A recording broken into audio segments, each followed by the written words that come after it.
Salam sejahtera bagi kita semua. Perkenalkan, nama saya Samuel Marnasib Gultom. Saat ini saya akan menjelaskan materi mengenai manajemen dana bank. Ya, yang pertama saya akan menjelaskan apa itu manajemen dana bank. Definisi singkatnya adalah proses strategis dalam menghimpun dan mengalokasikan dana untuk mencapai tujuan bank. 3 pilar utama. Yang pertama, likuiditas, bayar kewajiban tepat waktu. Nomor 2, profitabilitas, hasilkan keuntungan optimal. 3, solvabilitas, miliki modal yang cukup. Nah, tantangan yang dihadapi dalam manajemen dana bank yaitu ketiga tujuan tadi sering berlawanan, jadi perlu keseimbangan. Ya, pada slide ini kita akan membahas sumber-sumber dana yang diperoleh oleh bank, yaitu ada dana pihak ketiga atau DPK.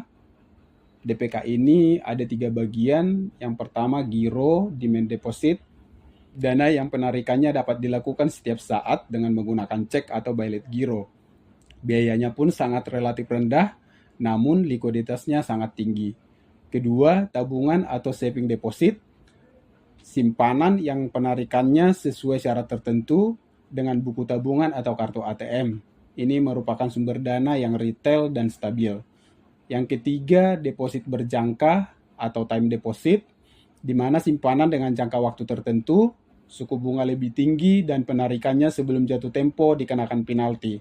Sumber dana yang stabil dan dapat diprediksi.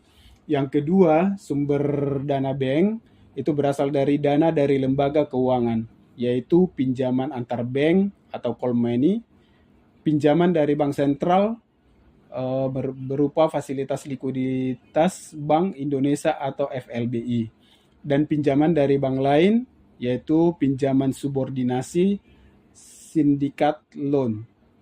Yang ketiga, modal sendiri atau ekuitas, dana yang berasal dari pemilik seperti setoran modal, laba ditahan, dan agio saham. Ini berfungsi sebagai penyangga resiko atau buffer dan memenuhi ketentuan modal minimum. Dalam slide ini kita akan membahas strategi inti yang dilakukan oleh bank. Bisa disebut juga mismatch management, di mana mismatch management ini adalah cara bank mengelola risiko ketika memakai dana jangka pendek untuk membiayai kredit jangka panjang.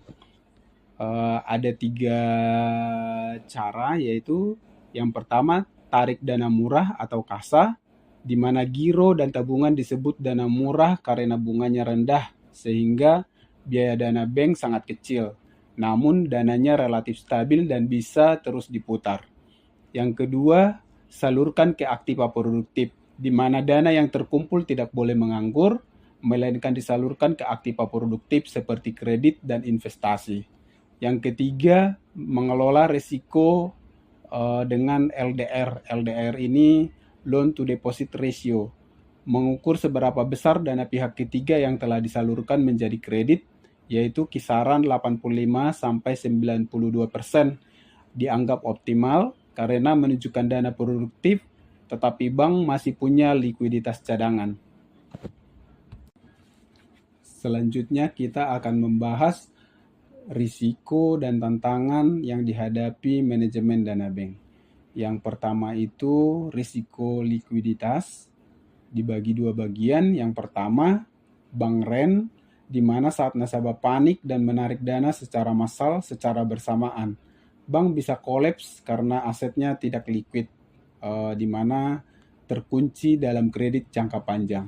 Yang kedua, maturity mismatch ekstrim, di mana terdapat ketidakseimbangan fatal antara dana jangka pendek, tabungan atau giro yang mudah ditarik, dengan penyaluran kredit jangka panjang seperti KPR yang tidak bisa dicairkan secara instan. Yang kedua, risiko suku bunga dibagi juga menjadi 2 bagian. Yang pertama, naiknya biaya dana ketika Bank Indonesia menaikkan suku bunga acuan bank dipaksa membayar bunga lebih tinggi kepada nasabah penyimpan. Namun, pendapatan dari kredit tetap. Kedua, penurunan margin bunga. Jika suku bunga bank naik, biaya dana bisa lebih cepat naik daripada pendapatan bunga kredit, sehingga selisih margin keuntungan bank menyusut. Nah, di sini berikutnya kita membahas tantangan yang dihadapi, yaitu tantangan dari eksternal. Yang pertama, persaingan ketat, di mana perang suku bunga antar bank untuk menarik dana masyarakat yang memangkas profitabilitas. Yang kedua, disrupsi vintage dan digital banking, platform digital atau e-wallet, pinjaman online bisa menarik dana dan nasabah dari bank tradisional, memaksa transformasi cepat dengan biaya tinggi. Yang ketiga, peraturan ketat. Aturan seperti giro wajib minimum, batas maksimum loan to deposit ratio atau LDR, dan kewajiban modal minimum membatasi ruang gerak operasional bank dan menambah beban biaya kepatuhan.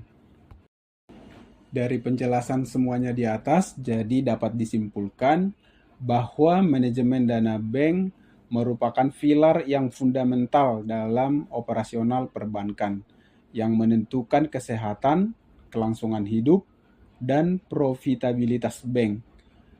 Manajemen dana bank bukanlah aktivitas yang berdiri sendiri, melainkan suatu pendekatan terintegrasi yang mengelola sisi penghimpunan pasifa dan penyaluran aktiva dana dengan mempertimbangkan 3 tujuan utama yang terkadang bertolak belakang antara likuiditas, profitabilitas, dan solvabilitas. Demikian presentasi ini saya sampaikan. Untuk kekurangannya mohon maaf. Semoga apa yang saya sampaikan dapat bermanfaat bagi kita. Horas!